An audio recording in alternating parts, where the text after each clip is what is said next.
Welcome back. Practice exam number 21. 21 is we're moving forward today. I know, 5 more questions to help you pass that CYSA exam. Let's jump right into it, shall we? Question number 1. Cybersecurity analyst is investigating excessive bandwidth consumption of a network segment. The NetFlow data from the network monitoring tool shows the following. What is the best course of action to address the bandwidth issue? Here we can see some source IPs, a little bit of destination IPs, port numbers, protocol usage, and of course bytes transferred. What do you think on this one? Why is, well, I should say, what is the best course of action when we see this type of issue? What should we do?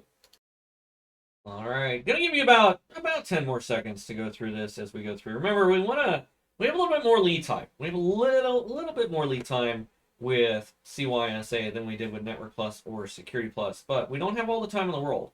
And in some cases, we really need to take for granted or not take for granted how much time we don't have, because there's still PBQs, and we still need to tackle these questions pretty quickly. All right, let's answer this one. What is the best course of action to address the bandwidth issue? Let's go through this, right? We have .10 destination port of .5. We have port IP, or excuse me, port number 80 on TCP, and we're seeing 5 million bytes transferred. Not overly bad for port 80. Then we see 443, which is just the version of HTTP on there, and we're seeing 10 million or 10,500,000. Port 80 with an astounding 50 million, and then of course TCP port 80 again with 500,000 on this one. So block all traffic on port 443. Would that stop our bandwidth issue? I would say not. I mean, we're only getting 10,000 or 10,500,000. Matter of fact, what I would prefer is to stop port 80 altogether and siphon that traffic over to port 443 if possible. But they're on different IP addresses, and so it may not be possible, but switching that over. But that's not what the question is asking us. This is what's the course of action for bandwidth issues, not for security issues, even though that is what drew my attention. Monitor traffic from 192.168.1.15 for potential data exfiltration. If we look at 1.15, we can see that it's going from here over to .20 on port 8080, and we see 50 million on there. It is possible that we do see some data exfiltration. That is a very large number, especially for something as odd as 8080 associated with that. Typically, 8080 is probably HTTP, probably, but it doesn't tell us for sure. So we're not even positive about what type of traffic's going on here, and I'm not sure it really matters. C throttle bandwidth for .10. If we look at .10 right here, we can see right there, it's only collecting 5,500,000 combined. That's a far cry from the 50 million that we have here, especially from .15. And then disable all traffic on port 8080 on that aspect of it. So I like B and I like D, both of which because they are operating at 50 million. So which one is the better one? I'll give you about 5 seconds on this one between B and D. Which one do you think is probable? All right, if you said D, disable all traffic on port 8080, you'd be incorrect. Why? There could be legitimate traffic there. There could be legitimate traffic. And so monitoring traffic from .15 potential data exfiltration makes the most sense. We would want to monitor it. We want to identify it, investigate, see what's going on with it. Definitely on our wheelhouse, but B is the better answer. It could be legitimate. It could be legitimate traffic. You don't know. And that's the problem with it. So B is going to be our correct answer on that one. Probably not data exfiltration, to be honest, because of the way it is. It could just be a very popular one. I don't like the fact that it's on 8080, but that's not what it's asking me. That's not what it's asking. Remember, if you're in IT or cyber and you're taking this exam, you got to remember, it's not real world. If it was real world, what would I do with that? Oh, I would totally shut that down. Why would we operating on port 8080? I'd be like, no, we're moving this. We're going to figure this out and figure out what's going on. All right. Number 2, security analyst uses a SIEM platform that consolidates data into a single pane of glass. What is the primary benefit of using this approach? What's the primary benefit of a single pane of glass? What do you think? What do you think on this one? Very straightforward question for today. What do you think? I'll give you about 10 seconds on this one before we move on. I like these types of questions because these are the ones that you would expect to see in CYSA that you could answer very quickly and then move on. A lot of time being saved on this for those PBQs at the end. All right, let's answer this one. Single pane of glass, reduce need for incident response. No, no, not the case. Definitely, I mean, definitely not. Because it says reduce need for incident response. And if you know what a single pane of glass is, you know that's not correct. B, automated vulnerability patching. Does a single pane of glass do automated vulnerability patching? I would say maybe. Maybe on this one. C, improve regulatory compliance. Does the single pane of glass have anything to do with regulatory compliance? Last I checked, no. There is nothing that requires or dictates that you have to use SPOG for improved regulatory compliance. And then D, enhanced visibility and centralized monitoring. Single pane of glass, maybe on that one as well. So our best answers on this one are B and D. B and D are going to be our best answers. It's going to be about 5 seconds to figure out which one you like better. Which one do you think? Well, if you said B, well, that's not part of a single pane of glass. B is not automated vulnerability patching, right? That's not what SPOG does. SPOG does enhance visibility, right? Provides everything in a seamless window, allows us to see what's going on very readily, and allows us to have centralized visibility for our network monitoring, for our security. That's what a single pane of glass is all about. D is going to be our correct answer. Moving to question 3. An analyst performs an Nmap scan on a critical server with the following command. Which should the analyst's next steps to secure the server? What should be the next... Oh my gosh, I cannot talk. What should be the analyst's next steps to secure the server? And we can see that they ran... It looks like a basic command. We can see port 22 open on SSH, operating on version 7.9. We see port 80 and port 443 open, HTTP and HTTPS respectively, operating on the same server with the same IP address is what we're assuming, because with the command we don't know. Without the command we don't know for sure. But my guess is that's based on the readout, probably the case. Probably the case on this one. What do you think? I'm going to give you about 10 seconds to go through this one and answer. Remember, we want to keep those answers very quick. Nmap is something you should know like the back of your hand. It's a readily available tool. Use it quite often on some vulnerable machines or even your Windows or whatever. It doesn't matter. Just use it and learn how to use it, because there are questions on your CYSA that specifically deal with Nmap. I would not be surprised to see questions like something like this that ask you which command the person used in order to get this readout. That would not surprise me either if something like that popped up. Okay. All right. Let's answer this one. Enable full disk encryption. What is this? What does full disk encryption have anything to do with what's going on here? Nothing. That's what.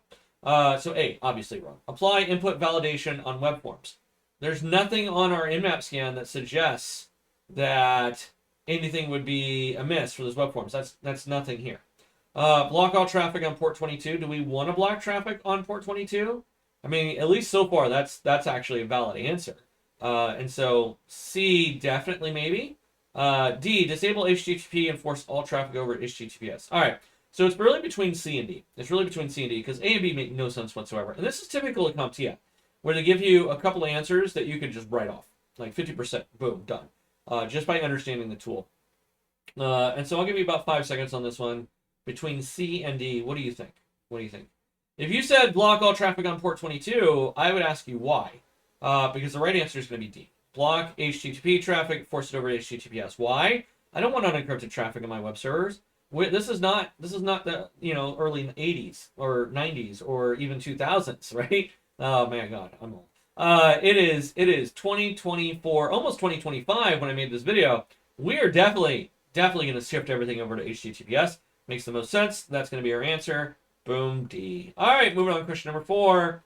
A developer is reviewing logs after a recent vulnerability assessment flagged potential input validation issues on a web application.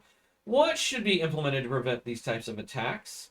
What do you think? We have a script alert, looks like XSS. Then we see the etc password, obviously something in there from Linux, it looks like. And then we see something that resembles dash or 1 = 1.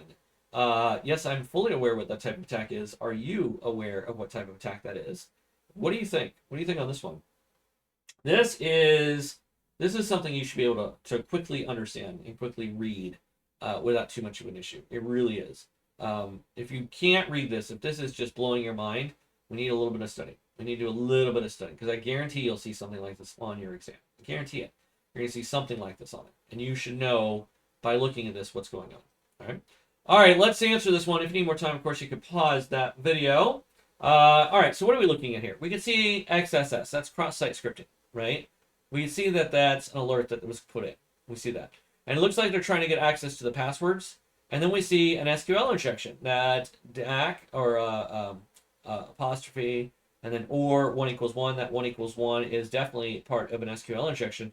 So we're seeing cross-site scripting and SQL injection, which is very atypical, right? So something that we need to be aware of, which means it's not one or the other, it's both. And so we need to kind of tackle this. All right, so A, input validation and sanitation. Is that a way of stopping SQL and cross-site scripting? Is it? Maybe. Full disk encryption. Would full disk encryption allow us to stop them to where even if they garnered the access, they would have to break the encryption? Maybe. B, maybe. C, strong password policies. If they have access to the etc password directory, the password policies aren't going to make any much of a difference, right? It helps with authentication, but not going to be the case on this one. Increasing bandwidth allocation. What in the world does bandwidth have anything to do with what we're seeing here? Nothing. So it really is A and B. A and B are going to be our best answers on this one. I'll give you about 5 seconds left to answer this one between A and B, between those.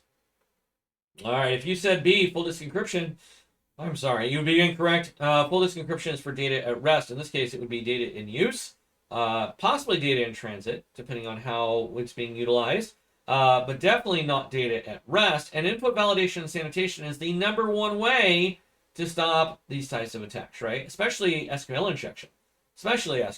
With data sanitization, data input, we can make sure that those special characters are not allowed in our fields, which stop SQL injection. And that's going to be our answer right there. It's going to be A. All right, question number 5. A company must submit a regulatory report regarding a recent security breach involving customer data. Which of the following steps should be performed first? What should be performed first? Oh, man. We get into that regulatory side. Most people don't know this side of the house. Most people don't. And yet you in CYSA, you are expected to understand it. You're expected to know the process as we go through this. Very easy question if you know what you're doing. Very bad question if you don't. Let's knock this one out. One of the following steps should be performed first after a company must submit a regulatory report regarding a recent security breach involving customer data. Conduct a full forensic analysis. Do we need to know what's going on? I would say yeah. We'd want an analysis. We'd want to know what's going on. We want to know how it happened and what we can do to prevent it in the future. But is it the first step? Is it the first thing that we perform? Maybe. B, notify the regulatory authorities. Do we really need to notify them? I'd say maybe. Maybe it's a good answer, maybe not. It really depends. It really depends on a lot of factors, whether or not we have to really notify the regulatory authorities or not. C, contact affected customers immediately. I don't see in any law, anywhere, even in GDPR, that we need to contact affected customers immediately. That is not the case. Even under GDPR, there's a little bit of leeway there. D, review incident response plan. Why would we review the incident response plan? We already know we had an incident. Why would we review the process? That's an after action aspect. That's like number 7 on the list. And so it's really between A and B. A and B are going to be our 2 best answers on this one. Do we want to conduct a full forensic analysis, or do we want to notify the regulatory authorities? Well, unfortunately, in many frameworks, notification to regulatory authorities is required, including in GDPR. And so based on this, A is going to be our best answer. Why are regulatory authorities is going to be our best answer on this one. There we go. All right. That's it for me today. We'll have you next time. Have a good one.